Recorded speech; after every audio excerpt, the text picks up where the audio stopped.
আসসালামু আলাইকুম আরহামাতুল্লাহি আবারাকাতু। দ্বীনি ইসলাম নলেজ চ্যানেলে আপনাদের স্বাগতম।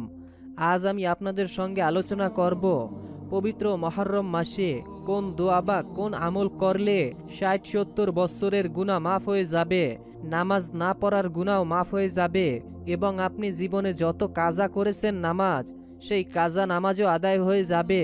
এই দোয়াটি এবং এই আমলটি করে যদি আপনি আল্লাহর কাছে দোয়া করেন এবং আপনার পরিবার সংসারে রিজিকে বরকত চান, এই দোয়ার ওসিলা দিয়ে যদি আপনি যে কোনো কিছুই চান, আল্লাহ তাআলা তা মঞ্জুর করে দিবেন ইনশাআল্লাহ।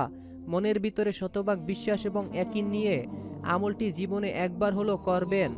এই উদ্দেশ্যে ভিডিওটি না টেনে একদম শেষ পর্যন্ত দেখতে থাকুন। অনুরোধ করছি, আমরাই প্রথমবার নারীদের ছবি ছাড়া কিংবা হারাম কোনো ছবি ছাড়া ইউটিউবে ভিডিও দিয়ে থাকছি, তাই এরকম ভিডিও যদি আপনি আপনার ফোনে পেতে চান, এজন্য অবশ্যই দ্বীনি ইসলাম নলেজ চ্যানেলটিকে সাবস্ক্রাইব করে রাখুন। তো চলুন শুরু করি।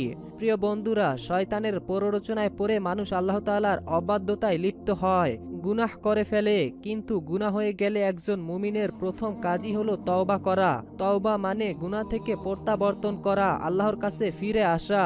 প্রিয় দর্শক, খাবারের সর্বোত্তম নিয়ম হলো শুরুতে বিসমিল্লাহ আর শেষে আলহামদুলিল্লাহ পড়া। এতে যেমন খাবারে বরকত হয়, শয়তান থেকে মুক্তি থাকা যায়, তেমনি এই তাসবিহ ও দোয়ার বিনিময়ে মুমিনের সব ছোট গুনাহ ক্ষমা করে দেওয়া হয়। সুবহানাল্লাহ। গুনাহ মাফের বিষয়টি নিশ্চিত করেছেন স্বয়ং নবী করিম সাল্লাল্লাহু আলাইহি ওয়াসাল্লাম। এজন্য নবী করিম সাল্লাল্লাহু আলাইহি ওয়াসাল্লামের শেখানো খাবার খাওয়ার শুরুতে এবং শেষে আল্লাহর কৃতজ্ঞতা জ্ঞাপনের দোয়াটি পড়া আমাদের উচিত। হযরত মুয়াজ ইবনে আনাস রাদিয়াল্লাহু তাআলা আনহু বর্ণনা করেছেন, রাসূলুল্লাহ সাল্লাল্লাহু আলাইহি ওয়াসাল্লাম বলেছেন, যে ব্যক্তি খাবার খাওয়ার শেষে এই দোয়া পড়বে, দোয়াটি হলো আলহামদুলিল্লাহিল্লাযী আতামানি হাজ ওয়া রাযাকনিহি মিন গায়রি হাওলিম ওয়ালা কুওয়াতিন, যার অর্থ সব প্রশংসা সেই আল্লাহর জন্য যিনি আমাকে ইহা খাওয়ালেন এবং আমাকে কোনো প্রচেষ্টা ও সমস্যা ছাড়াই জীবিকা দান করেছেন। সুবহানাল্লাহ। রাসূল সাল্লাল্লাহু আলাইহি ওয়াসাল্লাম বলেছেন, সেই ব্যক্তির আগের সব ছোট গুনাহ ক্ষমা করে দেওয়া হয়। সুবহানাল্লাহ। সুতরাং খাবারের শুরুতে বিসমিল্লাহ পড়া এবং খাবারের শেষে আলহামদুলিল্লাহ পড়া, এতে খাবারে মিলে বরকত এবং সব ছোট গুনাহ থেকে পাওয়া যায় মুক্তি। সুবহানাল্লাহ। হযরত আয়েশা রাদিয়াল্লাহু তাআলা আনহা বর্ণনা করেছেন, রাসূলুল্লাহ সাল্লাল্লাহু আলাইহি ওয়াসাল্লাম বলেছেন, তোমাদের কেউ খাবার খেতে বসলে সে যেন বিসমিল্লাহ বলে খাবার শুরু করে। সে যদি প্রথমে বিসমিল্লাহ বলতে ভুলে যায়, তবে সে যেন বলে বিসমিল্লাহি ফি আউয়ালি ওয়া আখিরি, যার অর্থ খাবারের শুরুতেও আল্লাহর নাম, শেষেও আল্লাহর নাম। সুবহানাল্লাহ। তো প্রিয় দিনী ভাই এবং বোনেরা, এখন আমি আপনাদেরকে গুনাহ মাফের শ্রেষ্ঠ একটি দোয়া বলবো।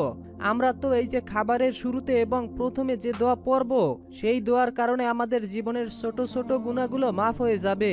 কিন্তু আমরা যে বড় গুনাহগুলো করে ফেলেছি, আমরা যে জীবনে অনেকটা দিন গুনাহ করে ফেলেছি, অনেকটা বড় সময় ধরে আমরা গুনাহ করেছি, সেই সমস্ত গুনাহ কিন্তু আমাদের ক্ষমা করাতে হবে। তো সেই সমস্ত বড় গুনাহ আপনারা কোন আমল দ্বারা ক্ষমা করাবেন, সেটা আমি এখনই আপনাদেরকে বলে দিব। তো তার আগে আমি আপনাদেরকে ছোট্ট একটি সূরা শোনাতে চাই। এখন অনেকেই হয়তো বলবেন যে, বলতেছেন আমল, শোনাচ্ছেন সূরা, এটা কেমন কথা? দেখুন প্রিয় দিনী ভাই এবং বোনেরা, আমাদের নবী করিম সাল্লাল্লাহু আলাইহি ওয়াসাল্লাম মাঝে মাঝে কোরআন তেলাওয়াত শুনতেন এবং সাহাবাই কেরামদেরকে দিয়ে তিনি কোরআন তেলাওয়াত করাতেন এবং গভীর আগ্রহ নিয়ে শুনতেন।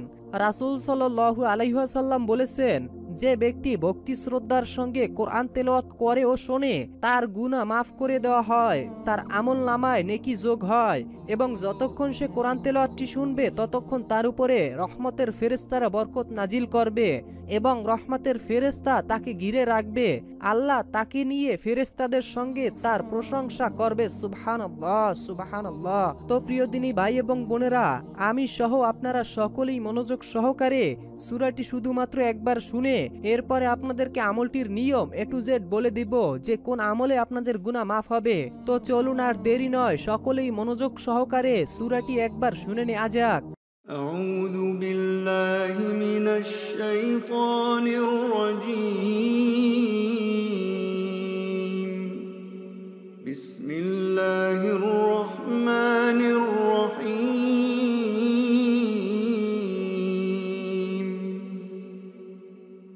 তো প্রিয় বন্ধুরা, আমি আশা করি আপনারা সকলেই মনোযোগ সহকারে সূরাটি শুনেছেন।